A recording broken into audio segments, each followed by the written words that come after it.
сайн байцгаана уу? Та бүхэнд энэ өдрийн мэндийг хүргэе. Өнөөдөр та бүхэнтэй ярилцах сэдв маань юу вэ гэхээр нутгийн өөрөө удирдах ёс ба Монгол Улсын засаг захиргаа нутаг дэвсгэрийн нэгж түүний удирдлагын тухай хуультай холбоотойгоор эдгээр асуудлуудын талаар та бүхэнтэй ярилцах болно. Ингээд үндсэн ярих асуудалтай оръё. За энэ өнөөдрийн ярих та бүхэнд одоо хүргэх энэ лекц маань бол дараах хэсгүүдээс бол бүрдэж байгаа. За энэ эдгээр асуудлуудын хүрээнд би та бүхэнд одоо өөрийнхөө энэ сэдвтэй холбогдох зүйлүүдийг бол хүргэх болно. Хамгийн ихэнд та бүхэнтэй ярилцах нэг юм хэсэг маань юу юм бэ гэхээр ер нь үндсэн хууль гэдэг энэ зүйлээс эхлэлтэйгээр засаг захиргааны нутаг дэвсгэрийн нэгжийн хууль гэдэг энэ зүйл маань бол өөрөө органик хууль болж гарч байгаа. За хоёрдугаарт ер нь нутгийн өөрөө удирдах ёс гэдэг энэ ойлголт маань тэрний суур одоо зүйл маань хэрэг дээр үндсэн хууль дээр суурлаж гарч идэг. Тэгэхээр энэ хүрээнд та бүхэнтэй ярилцъя. Тэгэхээр мэдээж үндсэн хууль гэдэг энэ баримт бичгийн учир холбогдол яагаад үндсэн хууль гэдэг энэ баримт бичиг дэлхийн нийтэд бий болсон гэдэг энэ зүйлийн талаар бол та бүхэнд олон зүйлийг ярих одоо шаардлага байна. Гэхдээ орчин үеийн энэ үндсэн хуульд одоо ёсны үүднээс бид нар авч үзэж тайлбарлах юм бол үндсэн хуулийг бид бүхэн иргэд төртөө байгуулж байгаа нийгмийн гэрээ гэдэг нийгмийн гэрээний онлын үүднээс бол авч тайлбарладаг.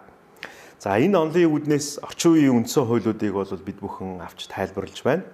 Тэгэхээр эндээс бид нар юу гэж харж эхэлдэг вэ гэхээр мэдээж хэрэг нийгмийн гэрээний онл гэдэг энэ онлын хүрээнд иргэн төр хоёрын хооронд байгуулж байгаа хамгийн том зөвшөлтслийн ийм гол баримт бичиг гэж ингэж тайлбарладаг. Тэгэхээр нэг талдаа бид нар харах юм бол энэ маань ямар зорилгоор байгуулж байгаа гэрээ юм бэ? Нэг. Хоёрдугаарт энэ гэрээний оролцогч нь төр гэж хэлээд байгаа маань тэр маань өөрөө хэнийг хэлээд байгаа юм бэ гэдэг ийм асуултууд одоо гарч эхэлдэг. Тэгэхээр энэ хүрээнд бидний гол одоо мэдэх ёстой зүйл маань юу вэ гэхээр энэ гэрээний гол одоо оролцогч маань иргэн өөрөө бид нар өөрсдөө гэдэг энэ зүйлийг хамгийн түрүү мэдэх ёстой юм байна. Тэгэхээр энэ одоо нийгмийн гэрээний энэ онл хэдийгээр энэ байдлаар гарсан ч гэсэн дэлхийд дахинд энэ үндсэн хуулиуд гэдэг энэ үндсэн хууль гэдэг энэ баримт бичгийг хөгжсөн ийм түүхүүдийг маш товчхоноор бид нар харах юм бол 3 ийм үе шатанд хувааж авч үздэг. За эхний үе шат нь юу гэж үзэжсэн бэ гэхээр ерөөсөө үндсэн хууль гэдэг энэ баримт бичгээр тухайн улс өөрийнхөө төрийн байгууламж гэж байгаа энэ зүйлүүдийг яаж тогтоох юм бэ? Төр гэдэг энэ хүрээнд багтаж байгаа тэнд дотор багтах эрх мэдлүүд нь юу байх юм бэ гэдэг энэ зүйлд их ач холбогдол өгч ингэж явж ирсэн байдаг. Энэ бол одоо 20 дугаар зууны 2 дугаар хагасыг хүртэлх энэ хугацаанд 20 дугаар зууны 20 дугаар хагасаас дэлхийн нийтэд ямар зүйл үндсэн хуулийн хүрээнд өөрчлөгдөж эхэлсэн бэ гэхээр иргэн гэдэг энэ зүйл тэр дундаа хүний эрх хэрэгчлөө гэдэг энэ зүйл нь хамгийн анхдагч зүйл юм байна. Тэрнийг хангаж хамгаалахын тулд төрийн эрх мэдлийг хуваарилдаг юм байна гэдэг ийм үзэл онлууд бол өөрөө гарч ирсэн. Энийг үндсэн хуулийн 2 дахь давалгаа гэж ингэж хэлдэг. За 3 дахь зүйл маань юу вэ гэхээр нөгөө иргэний эрх хэрэгчлөөгөө илүү өөр төвшнүүдэд нь бол хувааж эхэлсэн байдаг. Тухайлбал нийгэм соёлын эрх хэрэгчлөө, улс төрийн эрх хэрэгчлөө, бусад энэ эрх хэрэгчлөө гэдэг энэ чиглэлээр бол одоо ингээ хөгжөөд явж байгаа. Тэгээ би энэ олгоныг та бүхэнд эхлээд суур олгоод хэлж байгаа шалтгаан маань юу вэ гэхээр түрүүний дурдаад байдаг төр иргэний хооронд байгуулж байгаа нийгмийн гэрээ гэдэг энэ асуудал маань хэрэг дээрээ үндсэн хуулийн анхдагч зүйл маань өөрөө төр гэдэг гэхээс илүүтэйгээр иргэн бид нар өөрсдөө юм шүү гэсэн энэ утга санааг л гол хэлэх гэж ингэ зориод байгаа юм. Өөрөөр хэлбэл үндсэн хууль байгаагийн хамгийн том шалтгаан юу вэ гэхээр хэн үндсэн хуулийг тогтоож ийн гэхээр хэрэг дээрээ бид нар иргэд өөрсдөө нийлж ээж энэ нийгмийн гэрээ болж байгаа энэ баримт бичгээ нэгдэж бий болгож байгаа гэсэн ийм утга санаа. Тэгэд энэ үүднээс Монгол Улсын үндсэн хуульч тэр та бүхэн Монгол Улсын үндсэн хуулийн оршилт хэсгийг санаж байгаа бол Монголын ард түмэн бид одоо энэ үндсэн хуулийг тогтоож гинэ гэсэн ийм утга санаагаар бол манай оршилт хэсэг бичигдсэн байдаг. Үүний цаана эргээд нөгөө нийгмийн гэрээнийхээ онлынхоо дагуу төр иргэний хооронд байгуулж байгаа гэдэг асуудал маань хэрэг дээрээ төр гэдэг бол бидний сонгож бий болгож байгаа тэр нийгмийн байгууллагын одоо гол хэлбэр өөрөө болж явдаг. Өөрөөр хэлбэл иргэн байхгүйгээр газар нутаг байхгүйгээр тэрнийг хэрэгжүүлэх нийтлэг засгийг тэр үндсэн хуулийн түвшин тогтоохгүйгээр бид нар төр улсын тухай бол одоо ярих юм боломж байхгүй. Та яг адилаар үндсэн хууль маань өөрөө тэрнийг л тогтоож өгж байгаа хамгийн гол энэ баримт бичиг юм шүү гэдгийг би хэлчихсэн юм аа. Яг энэ зорилгоор бид бүхэн юу гэж харах хэрэгтэй юм бэ гэхээр үндсэн хууль гэдэг энэ баримт бичиг бол хэн нэгэн биднэрт авчраа тогтоогоод өгч гсэн зүйл огт биш. Бид нар өөрсдөө зорж, хүсэж өөрийнхөө одоо нөхцөлдөө тохируулж бий болгож байгаа л нэг юм баримт бичиг гэдгийг зориуд одоо онцлон тэмдэглэхийг хүсэж байна. Тэгээд яг манай үндсэн хуульд энэ утга агуулгаар байдаг. Өөрөөр хэлбэл Монголын ард түмэн бид улсынхаа тусгаар тогтнол үндэсний ив нэгдлийг одоо баттган бэхжүүлэх зорилгоор хүний эрх хэрэгчлөөг хангаж хамгаалах тийм одоо хүсэл шаардлагын үр дүнд за ингээд одоо үндэснийхээ түүх соёлын уламжил дээр тулгуурлаад хүмүүнлэг иргэний арчсан нийгмийг зохицон хөгжүүлнэ гэдэг ийм утга санаагаар 1992 оны энэ үндсэн хууль маань бол бий болсон. Тэгэхээр энэ үндсэн хуулийн маань гол суурь өөрөө зарчим маань өөрөө юу вэ гэхээр ардчилсан ийм одоо дэглэм бүхий ардчилсан ийм одоо зарчим дээр тулгуурлаж байгаа гэдгээрээ бол хамгийн гол онцлогтой. Тэгэхээр яагаад бид нар үндсэн хууль гэдэг энэ баримтчгийг гаргаж ирдэг юм бэ гэхээр хэрэг дээрээ бид нар үндсүүл юуг үнэт зүйл болгож бий болгож байгаа юм бэ гэдэг дээр тулгуурлаж л тэр бидний нийгмийн төрийн байгууллал маань өөрөө тогтож бий болно. Тэн дээр суурилсан хүний эрх хэрэгчлөөгөө яаж хангаж хамгаалах вэ гэдэг энэ одоо зүйлүүд маань бол цаашид одоо нэг өсөндөө тэрний суурийг энэ дээр олгож бий болгож гаргаж ирж байгаа. За яг энэс үүдэлтэйгээр бид бүхний одоо өнөөдрийн одоо сэдвийн гол одоо асуудал болох нутгийн өөрөө удирдах ёс гэдэг энэ ойлголт энэ дээр бас ургаж гарч ирэх ёстой. Нөгөө талаасаа бид нар хамгийн одоо ямагт одоо бодож явах ёстой зүйл юу вэ гэхээр үндсэн хуулийн маань суурь одоо зүйл маань энэ ардчилсан гэдэг энэ дэглэмдэр одоо суурилж байгаа маань нөгөө талаасаа нөгөө нэг төр иргэний хооронд байгуулад байгаа гэж байгаа хэрэг дээрээ иргэд өөрсдөө байгуулж байгаа гэдэг энэ суурийг манай үндсэн хууль өөрийнхөө өнцөг болон бүрт яах нь нэвч шингээж өгсөн байдаг. Тэрний хамгийн одоо бодит илрэл бид бүхэн үндсэн хуулийн 3 дугаар зүйлийн нэгийг харж болно. Энд ямар зохицуулт байдаг вэ гэхээр Монголын ард түмэн төрийн үйл хэрэгт шууд оролцож мөн өөрийнхөө сонгож байгуулсан төлөөллийн байгууллагаараа дамжуулаад төрийн эрх барих энэ үйл ажиллагааг явуулж байгаа гэсэн энэ үзэл санаа маань одоо нэгсэндээ нөгөө нийгмийн гэрээний онлын маань үзэл санаа энэ дээр одоо тулгуурлаад явж байгаа гэдгийг бид нар оршлосооч тэр мөн үндсэн хуулийн 3 дугаар зүйлийн нэгээс тод харж байгаа. За одоо яг энэ зүйл дээр суурлаад бид нар ямар зүйлийг бас харах ёстой вэ гэхээр Монгол улс маань бол нутгийн өөрөө удирдах ёсны хувьд ямар одоо онцлогтой юм бэ гэдэг энэ зүйлийг бол бид нар гаргаж ирж ярих юм шаардлага гарна. Гэхдээ энэний суурь нь бас дахиад үндсэн хуульд өөрт нь байж байгаа. Ямар суурь үндсэн хуульд хийж өгсөн юм, зохицуулж өгсөн юм бэ гэхээр төрийн байгууламж гэдэг ийм одоо улс төр мөн хууль зүйн гол нэр томьёо энэ дээр гарч ирдэг. Өөрөөр хэлбэл Монгол улс бол төрийн байгууламжийн хувьд нэгдмэл байна гэдгийг үндсэн хуулийнхаа 2 дугаар зүйлийн 1 дээр зохицуулаад ингээд улмаар Монгол улсын одоо нутаг дэвсгэр бол зөвхөн засаг захиргааны нэгжид хуваагдана гэдэг ийм утга агуулгаар манай үндсэн хуульд бол хамгийн чухалчилж бол бичсэн байж байгаа. Тэгээ энэ үүднээсээ бид нар харах юм бол Монгол улс бол өөрөө төрийн байгууламжийн хувьд нэгдмэл улсаа гэдэг энэ зүйлийг алхам тутамдаа бодох ийм санах ийм шаардлага бол бий болно гэдгийг үндсэн хуульд илүү чухалчилсан байна. Яг энэ зорилгын үүднээс одоо өнгөрсөн 2020 оны 12 дугаар сарын 24-ний өдөр батлагдсан Монгол улсын засаг захиргааны нутаг дэвсгэрийн нэгж түүний удирдлагын тухай хуулийн маань хуулийн зохицуулах зорилго нь Монгол улс төрийн байгууламжийн хувьд нэгдмэл байдлыг хангах зорилгоор энэ хуулийг батлан гаргаж байгаамаа гэсэн ийм утга санаагаар хуулийн зорилго хэсэг дээр бид бүхэн энэ хуулиа батлахдаа бичсэн байж байгаа. Тэгээ энэ нь өөрөө тохиолдлын хэрэг огт биш юм байна. Яагаад тохиолдлын хэрэг биш юм бэ гэдэг талаар би та бүхэнд товчхон тайлбар хүргэе. Тэгээ энэс үүдэлтэйгээр бид бүхэн нэгдмэл улс дахь нэгэнт Монгол улс нэгдмэл улс учраас нэгдмэл улс дахь нутгийн өөрөө удирдах ёсны одоо гол онцлог шинжүүд нь юу байдаг юм бэ гэдэг энэ зүйлийн талаар бас тодорхой ойлголттой болох хэрэгтэй. За энэ хүрээнд мэдээж хэрэг бид нар нэгдмэл улс гэдэг энэ ойлголт маань бол нэг талаасаа улс төрийн нөгөө талаасаа эрх зүйн тэр дундаа үндсэн хуулийн эрх зүйн суурь ойлголтуудын нэг болж эхэлдэг. Тэгэхээр энэ төрийн байгууламж гэдэг энэ зүйлийг бид бүхэн ойлгохын тулд энэ ойлголт маань юу хэлээд байгаа юм бэ гэдгийг одоо илүү сайн гэдэг үнцгийг ухаарахын тулд дараах нэг хэдэн нэр томьёонууд дээр бол тогтож одоо харах юм шаардлага гардаг. Тэрний хамгийн эхний нэг зүйл бол төрийн дэглэм гэдэг нэг ийм ойлголт байдаг. За төрийн дэглэм гэдэг энэ зүйл маань юу гэлтгдэг ойлголт юм бэ гэхээр төрийн эрх мэдлийг хэрэгжүүлж байгаа тэр уг сурвалж арга нь өөрөө юунаас эхлэлтэй юм бэ гэдгээр дамжиж энийг бид нэр ойлгож байна. Тэгэхээр дэлхийд дахинд одоогор байж байгаа энэ уг сурвалжуудын хувьд хамгийн эхлэх зүйл нь юу вэ гэхээр тухайлбал эзэн хаанаар дамжуулсан ийм их сурвалжтай юм төрүүд байж байдаг. Тэрнээс гадна бол одоо харьцангуйгаар бүгд найрамдах ийм засгийн хэлбэрийн хувьд бол иргэд өөрөөсөө сонгож байгуулж бий болгодог энэ засгийн их сурвалж бүхий ийм төрүүд бол одоо орчин үеийн ялангуяа 20 дугаар зуунаас оны хувьд мөн 19 дугаар зууны ихэнх үеэс хойш бол дэлхийн нийт нэгэнт хүлээн зөвшөөрөөд явж байгаа.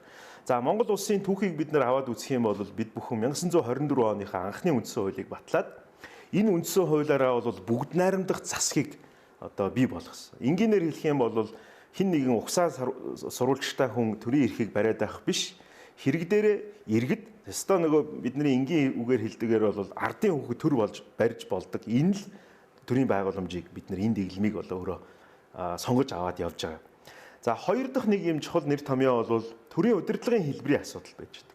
Төрийн удирдлагын хэлбэр өөрөө мэдээж хэрэг төрийн байгууламжийг бүрдүүлж яадаг нэг чухал элементэд ордог учраас тухайлбал энд нь ямар элементүүд байж болдгоо гэхээр төрийн тэргүүн, засгийн газрын тэргүүн гэдэг энэ зүйлүүд маань хин хаанаас хэрхэн бий болоод хэний өмнө хариуцлага хүлээж ийн. Тэр дотроо гүйцэтгэх эрх мэдлийг толгойлж байгаа энэ институц маань хинээс сонгогдож улмаар хэний өмнө хариуцлага хүлээж байгаа гэдгээс нь шалтгаалж бид бүхэн эдгээрийг бол ангилж эхэлдэг. Энэ дотроо бид нар тухайлбал парламентын энэ бүгд найрамдах улсуудын хувьд бол ерөнхийлөгчийн мөн холимог, мөн парламентын гих мэтчлэн ийм утга агуулгаар бол нэрлэдэг байж байгаа. Тэгэхээр Монгол улсын хувьд та бүхэн сайн мэдж байгаа. Монгол улс засгийн газрын тэргүүнийгээ улсын их хурлаас одоо сонгож байгуулж улмаар засгийн газрын тэргүүн улсын их хурлынхаа өмнө хариуцлага хүлээдэг учраас бид нар парламентын бүгд найрамдах улс гэдэг ийм нэр томьёогоор бол ойлгож хэрэгэлдэг байж байгаа. За одоо харин бидний гол нөгөө хайгаад байсан төрийн байгууламж гэдэг энэ ойлголт маань юуг илэрхийлдэг юм бэ гэхээр ерөөсөө л төрийн эрх мэдлийг хэрэгжүүлж байгаа бүтцэн ямар юм бэ гэдгийг л хэрэг дээрээ төрийн байгууламж гэж ингэж нэрлэдэг. Тэгэхээр төрийн байгууламжийн хувьд нэгдмэл гэдэг энэ шинж маань өөрөө юуг илэрхийлдэг юм бэ гэхээр дараах одоо шинжүүдийг илэрхийлж байна. За нэгдмэл улсын хувьд бол байдаг хит хэдэн юм шинжүүд байдаг. За хамгийн ихэнд бид нар төрийн байгууламжийн хувьд тэгвэл нэгдмэл гэж байгаа улс маань холбооны гэж нэрлэж байгаа улсаасаа юугаараа ялгагддаг юм гэхээр дараах шинжүүдээр ялгагдаж байна. За хамгийн ихний шинж бол за улсын нутаг дэвсгэр нь зөвхөн засаг захиргааны нэгжид хуваагддаг. Энэ өөрөө хамгийн гол одоо шинж нь. Өөрөөр хэлбэрээр нэгэсэндээ хуваагдаж болохгүй гэсэн ийм үзэл санаа. За ингэхдээ засаг захиргааных нь одоо шатлал гэдэг энэ зүйл бол улс болгонд өөр байж идэг. Зарим улсын хувьд бол нэг шатлалтай байна. Энэ нь бол илүү нөгөө төвлөрсөн хот ийм шинжтэй улсууд байв. Илүү олон хүн амтай эсвэл тархаа бутархаа өргөн удам газар нутагтай тохиолдолд бол 3 болон түүнээс дээш ийм шатлалаар бол хувааж ийм зохицуулт байж байгаа. Тэгэхээр энэ бол хэрэг дээрээ засаг захиргааны болор шатлал бол улс болгон бол өөрийнхөө газар нутгийн хэмжээ, хүн амын онцлог гэх мэтлэн энэ түүхэн нөхцөл байдлаас хамаарч нэгэсэндээ тогтоодог гэсэн үг. За хоёр дахь нэгдмэл улсыг бол одоо шинжиж болдог нэг гол шинж өөрөө юу байдаг вэ гэхээр нэг үндсэн хуультай байдаг. Өөрөөр хэлбэл улсынхаа хэмжээнд нэг үндсэн хуультай, улмаар нэг энэ өөрөө бүхэл бүтэн нэг ийм тогтолцоог бүрдүүлж байх ёстой гэсэн нэг ийм утга агуулгыг бол энд илэрхийлдэг юм байна. За зарим нэгдмэл улсууд бол өөртөө одоо засан тогтнох ийм эрх бүхий автоном эрхтэй ийм бүсүүдийг бол бий болгож болдог. Энэ бол нөгөө түүх, соёл, уламжлал гэдэг энэ зүйлүүдээрээ дамжуулаад эдгээрийг бол тогтоодог юм байна. Гэхдээ энэ маань өөрөө нэгдмэл улстай хамаарч идэг гэсэн үг.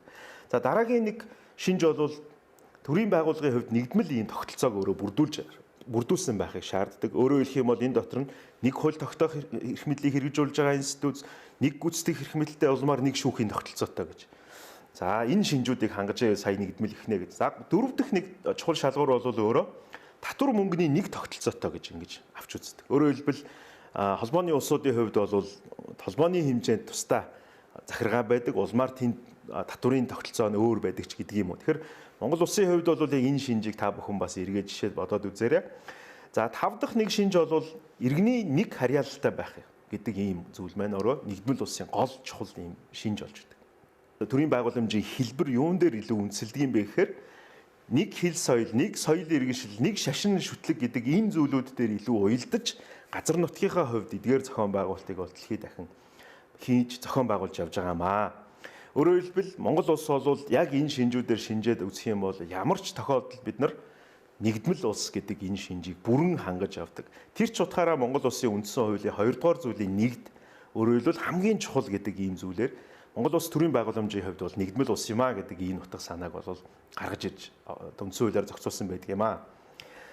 За нэгдмэл улс гэдэг энэ улс болгон ерөөсөө нэгдмэл гэдэг энэ нэрийн дор адилхан одоо жагсаж байгаагаараа бүгд хоорондоо бас адилхан болчдөг.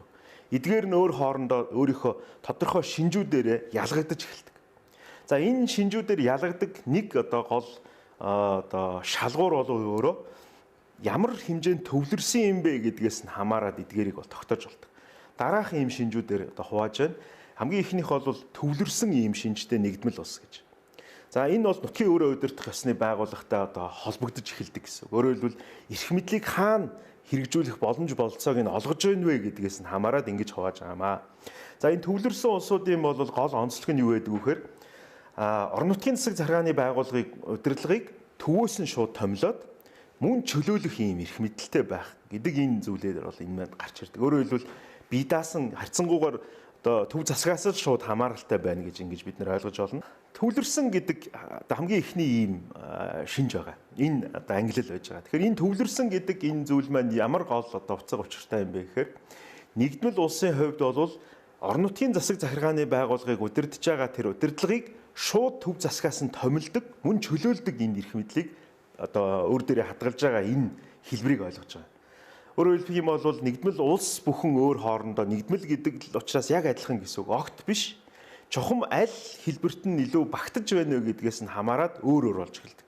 Энийг хэмждэг гол хэмжүүр нь өөрөө юу вэ гэхээр хэрэг дээрээ орон нутгийн засаг захиргааны төв засгийн зүгээс оролцдог оролцоог л бид нар энд илүү чухалчилж харах хэрэгтэй юм байна.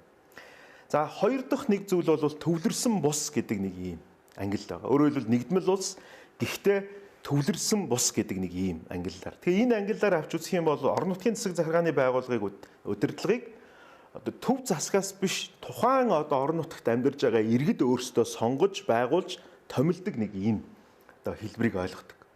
За энэ улсуудын жишээнд бол бид нар одоо Англи, Япон, Итали мөн одоо Европын нэлээд олон ийм улсуудыг бид нар энд оруулж үзэж болно.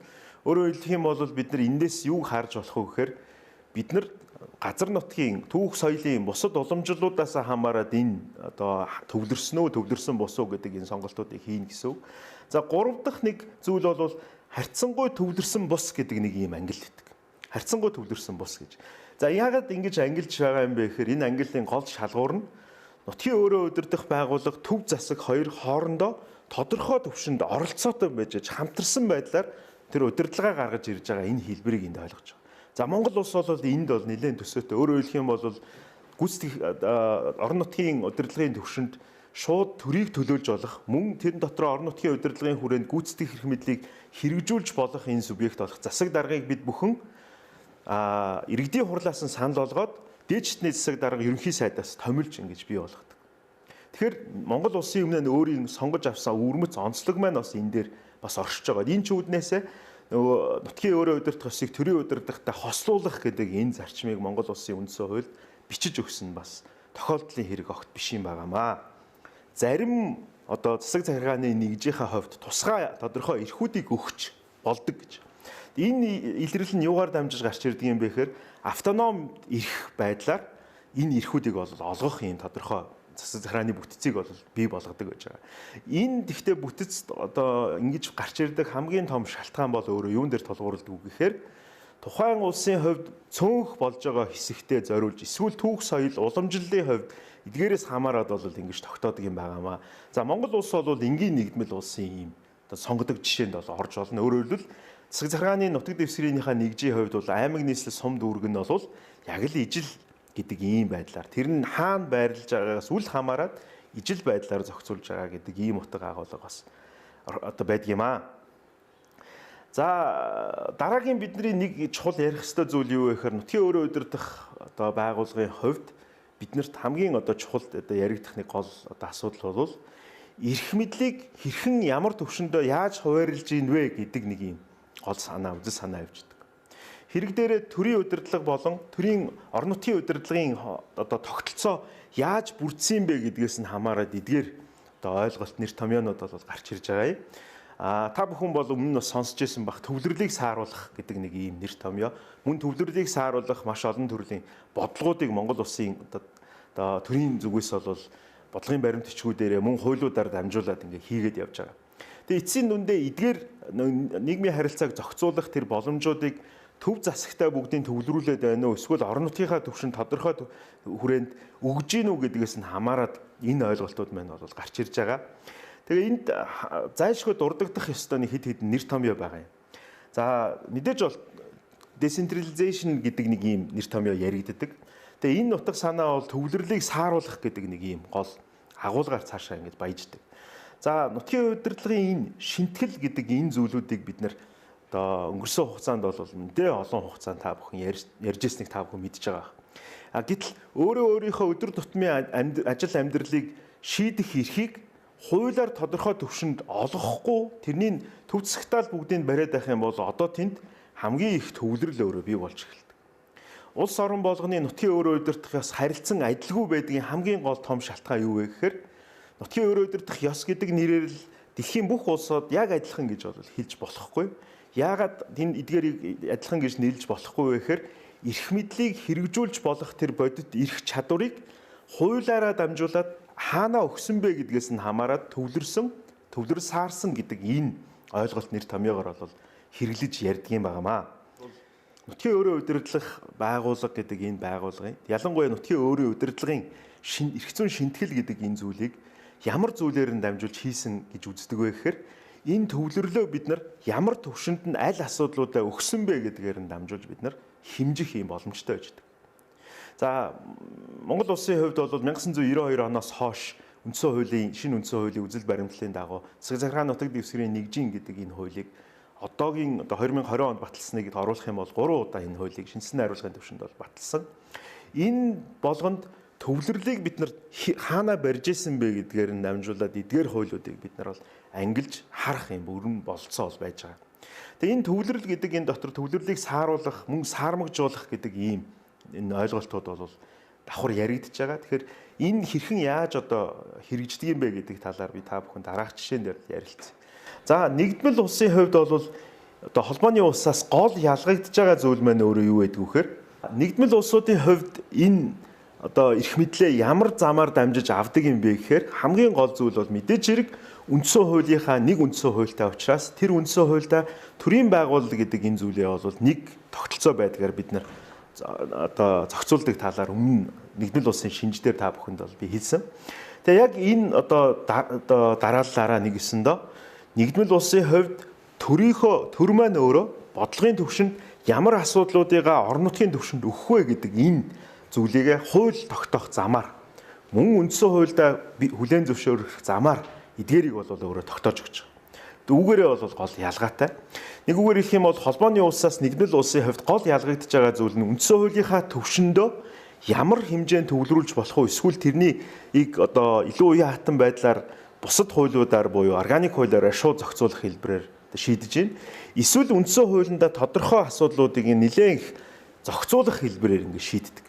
За Монгол улсын хувьд бол бус одоо харьцангуй одоо үндсэн хуульдаа бүх асуудлуудыг оруулах хэлбэрээр хийсэн байдаг учраас үндсэн хууль төрийн одоо нутгийн өөрөө удирдах ёс, нутгийн өөрөө удирдлагын талаар ямар эрх хэмжээг олгосон гэдэг суурьуудыг нь хэрэг дээрээ дийлэнхийн биччихсэн байдаг. За бусад улс орнууд тэр дундаа одоо Европын нутгийн өөрөө удирдах ёс харьцангуй их сайн хөгжсөн уламжлал бүхий энэ улсуудын хувьд бол үндсэн хуулиараа тэр болон зүйлүүдийг хязгаарлах гэхээс илүү уян хатан ийм байдлаар зохицуулах ийм хандлагууд байж байгаамаа. Тэгээ эцсийн дүндээ би эндээс юу гэж дүгнж хэлэх гээд байна вэ гэхээр бид нар нэгдмэл улс гэдэг ийм нэр томьёогоор бүгдийн л яг адилхан гэдэг нэг хэлбэрт байгаа мэтэр бол төсөөлж ярьдаг. Энэ ойлголтоос бид нар бас татгалзах хэрэгтэй. Нэгдмэл улс дотроо бид нар ямар төвшөнд байгаа юм бэ? Ямар одоо төвлөрлийг хаанаа барьж байгаа юм бэ? Хоёрдугаарт үндсэн хуулийнхаа суур зарчмаасаа үүдэлтэйгээр төвлөрлийг ямар төвшөнд сааруулж болох боломжийг олгосон юм бэ гэдгээсээ хамаарат улс олгоны өөрийн онцлог дээр тулгуурч нутгийн өөрөө удирдах ёс гэдэг энэ зүйл маань бол хөгждөг ийм зам ёстой юм байнамаа. Яагаад гэвэл нутгийн өөрөө удирдах ёсны одоо гол суур дэвсгэр нь өөрөө юу гэдэг вэ гэхээр арчлын ийм зарчим дээр тулгуурлаж явж байгаа. Олонхоороо асуудлаа шийдээд өдөр тутамдаа шийдэж болох тэдгээр асуудлуудыг илүү хурдтай шийдэж олох мэдэх хүмүүст нь боломжийг олгоно гэдэг л нэг ийм гол суур дээр энэ үнсэлдэг гэдгийг би дахиад тодруулж хэлье. Дэлхийд дахинд бий болж исэн энэ төрийн үүсэл гэдэг энэ зүйлтэй маань энэ маань холбогддог. Одоогийн ардчилсан гэж нэрлэдэг үндсэн хуульд ардчилсан тэр дундаа одоо ардчлалын энэ суур зарчим дээр тулгуурласан энэ эрх зүйн төрийн энэ гол үзэл санаа маань бол хэрэг дээрээ одоогийн энэ нутгийн өөрөө удирдах ёс гэдэг энэ дэлхийд дахинд бий болж хөгжиж байгаа энэ суур асуудлыг бол гаргаж ирсэн байдаг юм аа. Нутгийн өөрөө удирдах ёстой холбоотойгоор одоо дэлхийд дахинд байдаг юм чухал одоо голлох юм дараах онолууд байна. За чөлөөт апшины онол буюу одоо чөлөөт хүү илгэн гэдэг байдлаар бид бүхэн бас зарим тохиолдолд орчуулад байдаг. За нөгөө талаасаа одоо нийтийн онол гэж ингэж нэрлэж байгаа. Одоо нийгэм аж ахуй онолч гэж ингэж зарим тохиолдолд нэрлэдэг. За гурав дахь нэг онол бол нутгийн өөрөө удирдах ёсны талаарх төрийн онолын ийм ойлголт. Тэгэхээр энэ дотор бол нөгөө түрүүний саяны миний нэр дурдаад байдаг Гнайст Штайн нарын үзэл баримтууд бол их чухал үүрэгтэй байсан. За ингээд дуалист гэсэн ийм зөнгөлөх ийм онолууд байж байгаа. Энэ одоо төрийн онолын дагуу ямар ач холбогдол одоо гол зүйлийг нутгийн өөрөө удирдах ёс, нутгийн өөрөө удирдлага гэдэг зүйл дээр ойлгож байна вэ гэхээр төрийн удирдлагаас нь тусдаа бие даасан удирдлага биш, төр гэдэг ийм зүйлээс тодорхой эрх хэмжээгийн үндсэн хуулийнхаа түвшинд бий болгож улмаар тэрнийг хэрэгжүүлж болох боломж чадваруудыг нь үндсэн хууль бусад хуулиудаар орон нутгийн байгууллагатаа өгнө л гэдэг ийм үзэл санаа энэ дээр гол явж байгаа юм. Тэгэхээр Монгол улсын хувьд ч гэсэн та бүхэн мэдж байгаа бах Монгол улсын үндсэн хуульд нутгийн өөрөө удирдах ёсны байгууллагыг хүлээн зөвшөөрөөд улмаар тэдгээрийг шийдэж болох тодорхой боломжууд байх нөхцөлийг бол бий болгож өгсөн. Гэвч бид нар 92 он үндсэн хууль баталсны дараа гарсан хуулиудад тодорхой төвшөнд нөгөө эрх мэдлийн төвлөрлийг орон нутагт гэхээс илүү төв засгийнхаа төвшөнд илүү барих ийм бодлоготой нэлээ явсан гэдгийг бол би онцлон тэмдэглэхийг хүсэж байна. Тэгээ энэ онлын хувьд бол цаашид ямар байдлаар хөгжиж эхэлсэн юм бэ гэхээр төвлөрсөн удирдлага гэхээс илүү тухайн засаг захиргаа нутаг дэвсгэрийн нэгжийн төвшөнд тодорхой асуудлуудыг шийдэж явах энэ боломжууд нь байх ёстой гэдэг л ийм үзэл санаагаар хөгжсөн байдаг. За ингээд хамгийн одоо сүүлийн онол юу вэ гэхээр дуалист гэдэг ийм онол байдаг. Энэ онолын хувьд бол өмнөх одоо төрийн онол нутгийн удирдлагын талаарх төрийн онолоос гол ялгагдж байгаа зүйл маань юу вэ гэхээр орон нутгийн хэргийг бол биедан шийдвэрлэхгүй нутаг дэвсгэрийн шинжтэй асуудлуудыг бол одоо хоёрдмол ийм шинжтэйгээр муниципалитет буюу одоо нутгийн өөрөө удирдах ёсны ийм байгууллага нь хувааж буюу хосолсон байдлаар хэрэгжих ёстой гэсэн нэг ийм үзэл санаа явж байгаа. Тэгэхээр энэ маань бол бие даасан одоо онол гэхээс илүү нөгөө өмнөх яригдчихсэн энэ онолуудын суурин дээр л эдгээр онолууд маань бол өөрсдөө хөгжиж явснараа гол онцлогтой. Нэг үгээр хэлэх юм бол давхцлууд нь бол бүгд байгаа боловч одоо тодорхой төвшөнд эдгээр асуудлуудыг ангилж байгаа одоо харж байгаа юм зүйлүүдээр гол ялгагдаж эхэлж байгаа.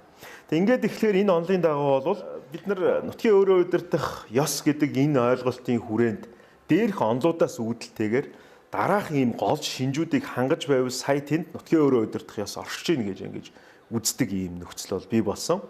За энд ямар санаанууд явдаг юм бэ гэхээр нэгдүгээрт нутаг дэвсгэрийн хэмжээний буюу одоо нэгсэндээ нэг хамт олонны хэмжээний энэ асуудлаа тэр үед амьдралынхаа асуудлыг үндсэн хууль бусад хуулийн хүрээнд биедан шийдвэрлэх гэдэг нэг энэ гол үзэл санаа явж байгаа. Өөрөөр хэлбэл та бүхний өдөр тутмын энэ амьдралыг хэн нэгэн та бүхний өмнөөс шийдэх биш өөрөө шийдэж болох тэр хууль зүйн боломжуудыг үндсэн хууль бусад хуулиар олгож байх ёстой гэж. Тэгжээд сая тэнд нутгийн өөрөө удирдахаас оршиж гинэ гэж ингэж үздэг. Хоёрдугаарт тухайн нутаг дэвсгэрийн одоо хэмжээний энэ асуудлыг нэгэнт өөрөөсөө одоо сонгоод бий болгоод тэрнийхээ дагуу шийдвэрээ гаргачих юм бол тэр нутаг дэвсгэрийнхээ хэмжээнд заавал биелэгдэх ёстой гэж ингэж үздэг. Хин нэгэн тэндээс татгалзаад байх одоо боломж байхгүй. Олонх нь ингэ шийдсэн учраас би энтэй санал нийлэхгүй байна гэж сууж болохгүй буюу нөгөө арчсан зарчмын маань гол одоо мөн чанар болох олуулаа ярилцаад тал талаасаа ярьж хилцээд шийдсэн асуудал маань эцсийн дүндээ яах нь заавал биелэгддэг байх гэдэг нэг юм үзэл санаа. За яг энэс үүдэлтэйгээр гурав дахь нэг гол шинж болох тэр шийдвэр гаргах энэ асуудал маань мөн бие дааж гаргах ёстой. Хэн нэгэн тэнд нөлөөлөх ёсгүй. Тэр дотроо төв засгийн зүгээс энд нь огт оролцох ёсгүй гэсэн нэг юм үзэл санаа явж байгаа. Өөрөөр хэлэх юм бол нутгийн өөрөө удирдах ёс гэдэг энэ ойлголтыг одоо бид нар хэрв хэмжих шаардлагатай гэж үзвэл эдгээр элементүүд маань тэнд оршиж гин үгүй юу гэдгээр л хэмжиж болно гэж ингэж ойлгож болно. За яг энэ зорилгоор одоо 2020 онд буюу өнгөрсөн жил батлагдсан засаг захиргааны нутаг дэвсгэрийн нэгж түүний удирдлагын тухай хуульд нутгийн өөрөө удирдах ёс гэдэг энэ ойлголтыг дараах байдлаар бол томьёосон байж байгаа. За энд юу гэж томьёосон юм бэ гэхээр нутгийн өөрөө удирдах ёс гэдэг энэ зүйлийг иргэдийн нийтлэг ашиг сонирхол иргэд өөрсдийнхөө нийтлэг ашиг сонирхолд нийцүүлээд шууд мөн төлөөллийнхөө байгууллагаар дамжуулаад гэдэг энэ санааг бол оруулж өгсөн. Өөрөөр хэлэх юм бол иргэд өөрсдөө амьдралынхаа асуудлыг шийдэхдээ шууд оролцож болно шүү гэдэг энэ зүйлийг өмнөх хуулиудад байхгүйгээр шууд одоо энэ хуульд орол тусгайлан зориуд дурдж оруулсан гэдгийг би энд хэлхийг хүсэж байна. Хоёрдугаарт өөрийнхөө төлөөллийн байгууллага гэдэг нь бол мэдээч хэрэг одоо сонгож байгуулж байгаа төлөөллийн байгууллага олох засаг захиргааны нутаг дэвсгэрийн нэгжийн хүрээнд бид нар авч үзэх юм бол иргэдийн хурал, иргэдийн төлөөлөгчдийн хурал гэдэг энэ одоо ойлголтоор бид нэр ойлгох ёстой. За, иргэд өөрсдөө шууд оролцдог нэг гол чухал хэлбэр бол мэдээж хэрэг иргэдийн нийтийн хурал. За, тэрнээс гадна бас шууд оролцох ёстой юм шүү гэдгийг энэ хуулиар зориуд анх удаага Монгол улсын хувьд бол хөлтөгтөгч маань бол оруулж өгсөн гэж ингэж харж байгаа. За, дараагийн нэг зүйл бол өөрөө гүйцэтгэх байгууллага байх ёстой гэсэн нэг ийм үзэл санаа явж байгаа. За, энийг бол бид бүхэн энэ хуулиар одоо тодорхой төвшөнд одоо хөлтөгтөгч маань юу гэж оруулсан юм бэ гэхээр нөгөө төрийн эрх мэдэлтийг хэрэгжүүлэхэд төрийг төлөөлж байгаа мөн нутгийн өөрөө удирдах байгууллагын шийдвэрийг хэрэгжүүлэх субъект гэдэг утгаараа бид нар энэ дээр засаг даргаагаа ойлгох ёстой. Тэгэхээр анхдагч зүйл маань бол иргэд, тэр иргэдийн маань өөрөө төлөөлж байгаа байгууллага бол хурлууд, засаг дарга бол дараа нь үүсмэлээр бий болж байгаа субъект гэдэг энэ дараалалаар бид нар бас ойлгох ёстой. За, тэрнээс гадна одоо нөгөө бидний үндсэн хууль бусад хуулиар олгоод байгаа тэр бодит чадвар байна уугүй юу гэдэг энэ зүйлийг мөн энэ одоо нэгжийн хуульд бол зохицуулж өгсөн байна. Тэгэхээр энэ дотор юу зохицуулсан бэ гэхээр эдийн засаг нийгмийн шинжтэй бүхий л асуудлыг бие дааж шийдвэрлэх бодит одоо чадвартай байх гэдэг л ийм үзэл санаагаар бол зохицуулсан гэж ингэж ойлгоо. Тэгэхээр бид нар энээс үүдэлтэйгээр нөгөө саяны яриад байгаа энэ онлуудын чинь одоо эцсийн дүндээ тусгал манай Монгол улсын одоо засаг захиргааны нутаг дэвсгэрийн нэгжийн харилцааг зохицуулж байгаа суур хуулинд маань аль хэдийн ороод ирцэн гэж ингэж ойлгож байна. Өөрөөр хэлбэл 19-р зуунд байсан энэ онл бол тэнд мартагдаагүй. Бидний амьдралд аль хэдийн одоо өөрийнхөө тэр үр нөлөөгөө үзүүлээд явж байгаа гэдэг талаас нь та бүхэн бас ойлгосоо гэж ингэж бодож байна. За, дөрөв дэх нэг та бүхэнтэй ярилцах нэг зүйл бол засаг захиргааны нутаг дэвсгэрийн нэгж түүний удирдлагын тухай хууль, энэ шинжлэх найруулгын тухай хуулийн хүрээнд тодорхой нэг хэдэн зүйлүүд дээр ярилцъя гэж ингэж зорж байгаа. За, энэ хууль анх бий болж батлагдан гарах хүрээнд бол эрх зүйн талаасаа бол дараах нэг хэд хэдэн гол хүчин зүйлүүд бол нөлөөсөн байдаг. Тэрний хамгийн ихний анхдагч хүчин зүйл бол манай хууль тогтоомжийн тухай хуулиар Монгол улсын засаг захиргааны нутаг дэвсгэрийн нэгж түүний удирдлагын тухай хуульд хийсэн юм дүн шинжилгээ гэдэг. Өөрөөр хэл хэрэгжилтийн байдалд нь үнэлгээ өгөөд энэ үнэлгээнээс үүдэлтэйгээр цаашид ямар зүйл хийгдсэн бэ гэхээр Монгол улсын үндсэн хуульд өөрчлөлт орох юм зайлшгүй шаардлага байгаа юм байна гэдэг энэ зүйлийг гаргаж ирсэн. Хоёрдугаарт Монгол улсын үндсэн хуулийг өөрөө бүхэлд нь бас дүн шинжилгээ хийх замаар гаргасан энэ одоо судалгаануудаас үүдээд мөн л засаг захиргааны нутаг дэвсгэрийн нэгжтэй холбогдох, нутгийн өөрөө удирдах ёстой холбогдох хэсэгт холбогдох өөрчлөлт хийх ёстой байна гэсэн ийм утга санаан дээр тулгуурлаж энэ маань хийгдсэн юм а гэдгийг би хэлхийг хүсэж байна. За, 2019 онд бол Монгол улсын үндсэн хуульд нэмэлт өөрчлөлт орсныг та бүхэн мэдэж байгаа. Тэгээ энэ нэмэлт өөрчлөлтийн хүрээнд нутгийн өөрөө удирдах ёстой холбогдох энэ хэсэгт бол хэдийгээр өнгөц харах юм бол их цөөхөн боловч агуулгын шинжтэй маш том өөрчлөлтүүд орсон гэдгийг би энд тодруулж хэлхийг хүсэж байна.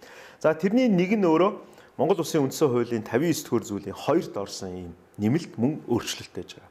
За, хамгийн ихний том өөрчлөлт бол нутгийн өөрөө удирдах байгууллага гэдэг энэ хүрээнд өмнө нь 1924 оноос хойш уламжилж явж ирээд ялангуяа 1940 оны үндсэн хуулиас тодорхой институт болж орж ирж байсан хурлын тэргүүлэгчд гэдэг энэ зүйлийг 1992 оны үндсэн хуулийн уг ихээс одоо хасчих буюу хүчингүй болгосон байж байгаа. Өөрөөр хэлэх юм бол нутгийн өөрөө удирдах байгууллага гэдгийг тэргүүлэгчд нэг хэсэг нь чөлөө цагт нь байж болно гэж зааж байсан бол одоо буюу 2020 оны 5 дугаар сарын 25-наас одоо хэрэгжиж эхэлсний дагуу бол цаашид зөвхөн хурал мөн иргэдийн нийтийн хурал байна.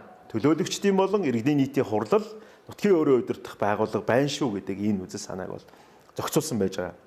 За, хоёр дахь нэг гол үзэл санаа юу юм бэ гэхээр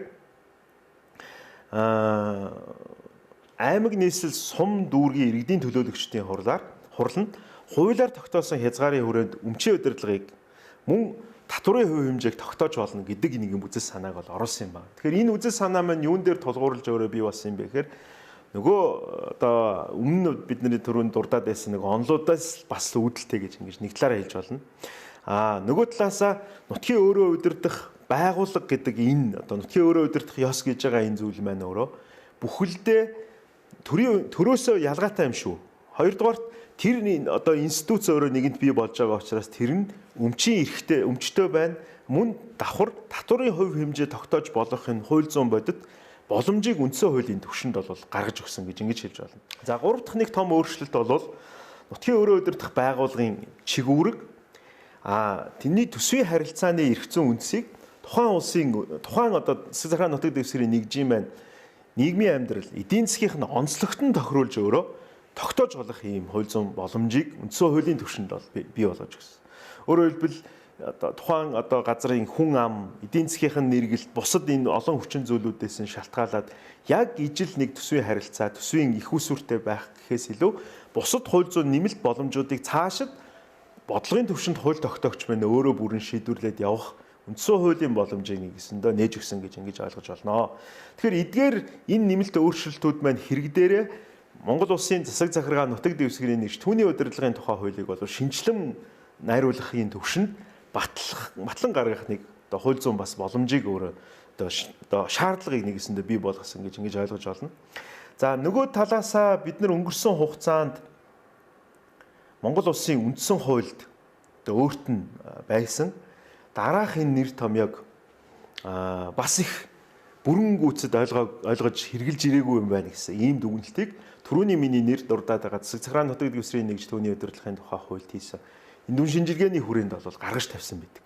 Тэгээ энэ ямар үзэл санаа юм бэ гэхээр Монгол улсын үндсэн хуулийн 58 дугаар зүйлийн нэгд байж байгаа аймаг нийслэл сум дүүрэг бол хуулиар тусгайлан олгосон чигүүрэг өөрийн удирдлага бүхий засаг захиргаа нутаг дэвсгэр эдийн засаг нийгмийн зохицолбор мөн гэсэн энэ үндсэн хуулийн одоо суур зарчмыг суур үзэл баримтлалыг өнгөрсөн хугацаанд батлагдсан гарч байсан хуулиудад бид бүхэн бүрэн гүйцэд зохицуулж чадаагүй байна гэсэн ийм үзэл санаа явж байгаа. Тэг ялангуяа энэ дотор хид хідэн ийм санаа явж байгаа. За үндсэн хуулийн ихийг баригч одоо Чимд багшийн өөрийн одоо үзэл баримтлал номондоо тэмдэглэж үлдээснээр бид нар харах юм бол энэ цогцлбор гэдэг энэ утга санаа бол бие даасан субъект юм а гэсэн ийм утга агуулгаар тайлбарлсан байдаг. За энэ дотроосоо мэдээж засаг захиргааны нэгжийн хувьд бол бид нар аймаг нийслэл сум дүүрэг баг хороо гэж байгаа боловч дөрвөн нэгжийг онцолсон байгаа. Энэ дотор нь аймаг, сум, нийслэл, дүүрэг. Эдгээр нь бол онлын үед бид нар юу гэж авч үздэг вэ гэхээр муниципалитет буюу өөрөө удирдах ёсыг бий болгож тэнийг тээж явж байгаа энэ хэсэг юм а гэдэг ийм утга агуулгаар дээрх байдлаар бол зохицуулсан гэж ингэж хэлдэг. Тэгээ энэ дотроос бидний нэг харах ёстой зүйл бол 92 оноос хойш байж ирсэн. Одоо саяхныг хүртэл одоо бид үндсэн хуульд энэ чигээрээ байж байгаа боловч бид бүхэн төдийлөн их ач холбогдол өгч зохицуулж чадаагүй байсан нэг зүйл бол хуулиар тусгайлан олгосон чигүүрхтэй гэдэг энэ зүйлийг энэ дөрүүлэнд хамааруулж зохицуулсан байж байгаа. Гэтэл бид нар өнгөрсөн хугацаанд батлан гаргасан хуулиудаа эдгээр нэгжүүдийг өөр хооронд нь ижил хоёрдугаар дээд шатных нь нэгж мэтэр нэг уламжлалт хандгаараа хандаж зохицуулж ирсэн нэг юм алдаа дутагдал байж ирсэн. Энэ өөрөө эргээд саяны нэр дурдаад байгаа тэр судалгаанууд дээр тулгуурлаад шинээр батлаган гаргах энэ хуулиуд дээр бол гол суур зарчим болсон гэдгийг би энэ дээр хэлхийг хүсэж байна. Тэгэхээр энэ засаг захиргааны нутаг дэвсгэрийн нэгжийн удирдлагын хуулийн хүрээнд хамгийн гол одоо тавьж гаргаж бий болгож байгаа нэг үзэл санаа юу вэ гэхээр нэгжийн удирдлага гэдэг энэ зүйлийг уг хуулиар бол зохицуулсан байна. Тэгэхээр нэгжийн удирдлага гэдэгт нь юуг оруулж байгаа нэхэр мэдээж нөгөө түрүүний бид нар үндсэн хуульд хэлээд байгаа төрийн удирдлагыг нутгийн өөрөө удирдлагатай хослуулсан гэдэг энэ зарчим дээр үндэслэнэ гэдэг энэ үндсэн хуулийн суурь зарчим байгаа болохоор яг энэ дээрээ тулгуурлаж өөрөө бий болж байгаа гэж ойлгож байна. Тэгээ энэс үүдэлтэйгээр ямар үзэл санаа гарч эхэлж байгаа гэхээр нэгжийн өөрийн удирдлага гэдэг нэг юм хэсэг. Тэгэхээр нэгжийн өөрийн удирдлагыг бид нар юуг ойлгох ёстой вэ гэхээр үндсэн хуулийн 59 дугаар зүйл заасны дагуу нөгөө хурлуудыг бид нар энд ойлгох ёстой байж байгаа. За нэгждэх төрийн удирдлага гэдэг ийм хууль зүйн нэр томьёо бол байгаа. Энэ бас л үндсэн хуулиас эхлэлтэй. Энэ нь өөрөө юу гэхээр бүх шатны засаг дарга хууль тогтоомжийн дагуу засгийн газар мөн харьяалах дээд шатны байгууллагын шийдвэрийг хэрэгжүүлж байгаа энэ үйл ажиллагааг төрийн удирдлага гэдэг ийм утга агуулгаар гэж бид нэр ойлгох ёстой болдог. Тэгэхээр энэс үүдэлтэйгээр бид бүхэн цаашид энэ хуулийг хэрэгжүүлэх хүрээнд үндсэн хуулийнхаа тэр суурь зарчмын дагуу юу гэж ойлгох ёстой вэ гэхээр засаг дарга бол өөрөө төрийг төлөөлж байгаа төлөөлөгчийнхээ хувьд нэгдүгээр, хоёрдугаар хурлын одоо гүйцэтгэх аппарат байдлаар бас энэ дээр өөрөө үндсэн хуулийн суурь зарчим нь энэ байдлаар зохицуулсан байж байгаа. Тэгээ энэгээрээ харах юм бол засаг дарга бол өөрөө орон нутгийн өөрөө удирдах байгууллага гэхээс илүү төрийн төлөөлөгч нэг талаасаа энэ нь илүү том ийм гол чигүүргэн. Нөгөө талдаа хурлын гаргасан шийдвэрийг хурлын гүйцэтгэх байгууллага болохынхоо хувьд хэрэгжүүлэх ёстой гэдэг нэг юм үзэл санаа явж байгаа юм. Тэгэхээр цаашид бид нар тхийн өөрөө удирдах байгууллага гэдэг энэ зүйлийг бол хамгийн түрүүнд нэгжийн өөрийн удирдлагыг л төсөөлж илүү ярих ёстой. Энэ ч үүднээсээ нэгжийн өөрийн удирдлагт нь шийдэж болох тодорхой эрх зүйн, эрх боломж чадваруудыг энэ хуулиар дамжуулж бий болгоно гэж ингэж ойлгоорой. Тэгэхээр нэгжийн хууль маань бол яг энэ үзэл санаан дээр тулгуурлаж бол гарсан байгааг та бүхэн анзаарж байгаа байх. Ялангуяа бид бүхний хувьд та бүхэн бол одоо сумын иргэдийн төлөөлөгчдийн хуралд сонгогдсон төлөөлөгч нар байж байгаа. Тэгэхээр сум гэдэг энэ нэгжийг бид бүхэн энэ үндсэн хуулийн нэмэлт өөрчлөлтийн явсан үзэл санаа өөрөөр хэлбэл 19 оны мөн нэгжийн хуулийн гол одоо суурь зарчмаар юу гэж авч үзсэн бэ гэхээр хуулиар тусгаалan олгосон чигүүрэгтэй эннийхээ хүрээнд нийгмийн эдийн засгийн асуудлаар бие даасан шийдвэр гаргах, хууль тогтоомжийг биелүүлэх, иргэдэд хууль заасан үйлчлэгээ үзүүлэх, зохион байгуулах үндсэн нэгж гэдэг ийм нэр томьёог бол хэрэгэлсэн байж байгаа. Одоогоор бол энэ хуулинд хэрэгэлсэн бусад нэгжүүдээс сумыг ялгаж өгж байгаа хамгийн гол одоо шинж бол үндсэн гэдэг ийм үзэл санаа. Тэр үндсэн гэдэг энэ үзэл санаа өөрөө ямар зүйл дээр тулгуурласан юм бэ гэхээр 1992 оны үндсэн хуулиас эхлэлтэйгээр Монгол улсын одоо суурь нэгж гэдэг ийм ойлголт тэр үед бол үндсэн хууль тогтоогчдын үед бол ярьж исэн юм байлээ. Гэхдээ энэ үзэл санаа маань бол хуулиудад тусгагдж явах байсан боловч одоо өнгөрсөн хугацаанд бол төдийлөн их олон зүйлийг бол хийж амжуулаагүй. Одоо энэ хууль батлагдсан гарснаар сумыг бид бүхэн одоо юу гэж харж эхлэх вэ гэхээр сум бол үндсэн хуулийн 58 дугаар зүйлс заасны дагуу бие даасан хуулийг этгээд. Нөгөө талаасаа сум бол нийгэмд иргэдэд үйлчлэгээ үзүүлж болох суурь буюу үндсэн нэг юм шүү гэдэг энэ зүйлийг бол зориуд тодруулж өгсөн нь санамсаргүй тохиолдолд бол хийсэн зүйл огт биш юм аа. Өөрөөр хэлбэл аймаг дээр асуудал илүү их төвлөрөх гэхээс илүү сум өөрийнхөө одоо төвшөнд байгаад байгаа асуудлыг шийдэж болох хууль зүйн боломжийг нөгөө эс төвлөрөл гэдэг энэ зүйлүүдийг бид нар энэ хуулиар бол цоошин нэр хийж өгсөн байж байгаа.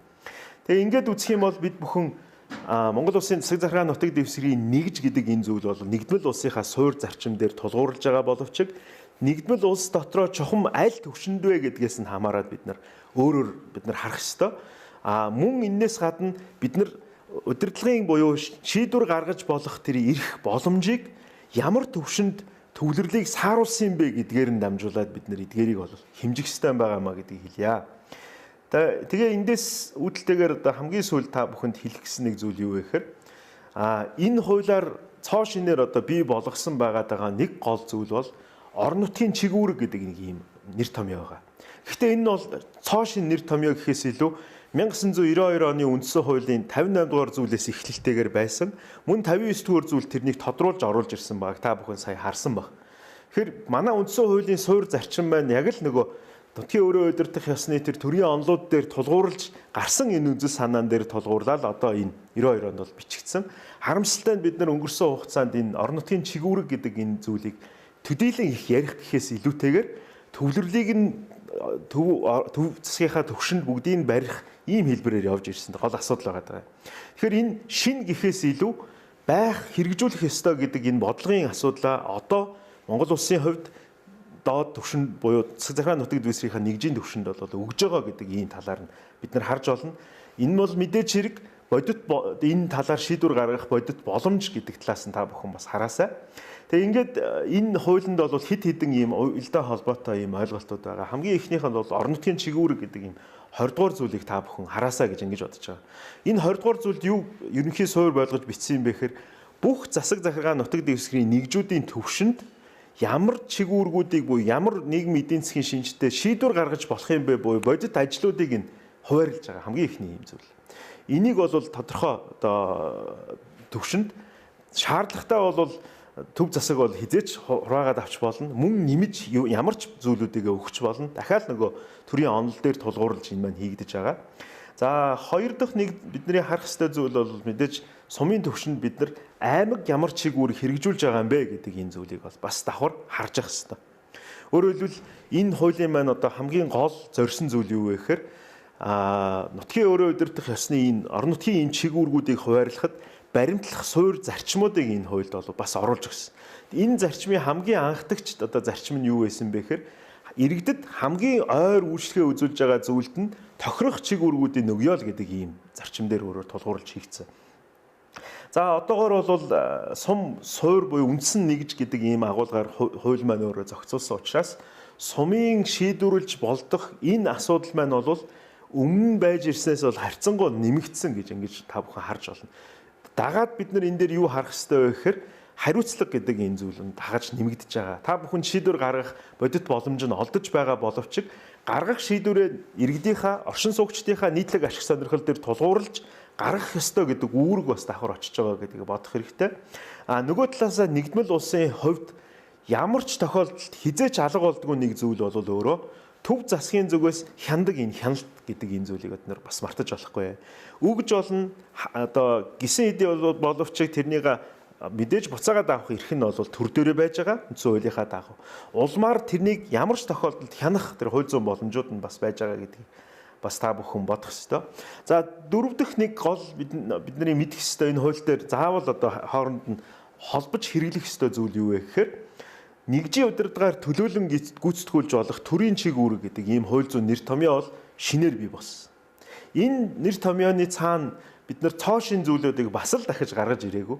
Одоо ч гэсэн та бүхэн өдөр тутамдаа хэрэгжүүлээд явж байгаа энэ ажлуудыг бид нар энд ойлгож байгаа. Өөрөөр хэлэх юм бол энэ нь орон нутаг 100% өөрөө мэдээд буюу хурлууд өөрөө 100% мэдээд шийдчих биш.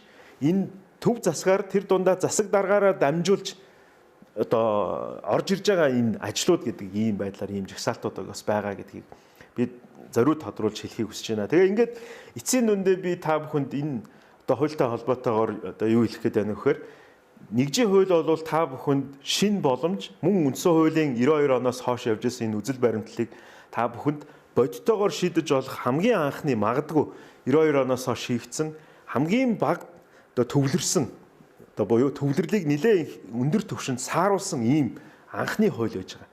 Энэ хуулийг хэрэглэх одоо хариуцлагатай нэг талаасаа нөгөө талаасаа хэрэгжилж болох тэр бодит боломж нь та бүхэнд одоо оногдож байгаа. Ягаад тэгэхээр энэ хууль маань бол 2022 оны 1 сарын 1-ээс хэрэгжих боловч энэ хуулиар олгогдсон чиг үүргүүдээр нь дамжуулаад дандаа энэний цаана яг хуур санхүүжил төсвийн асуудал нь давхар явж байгаа.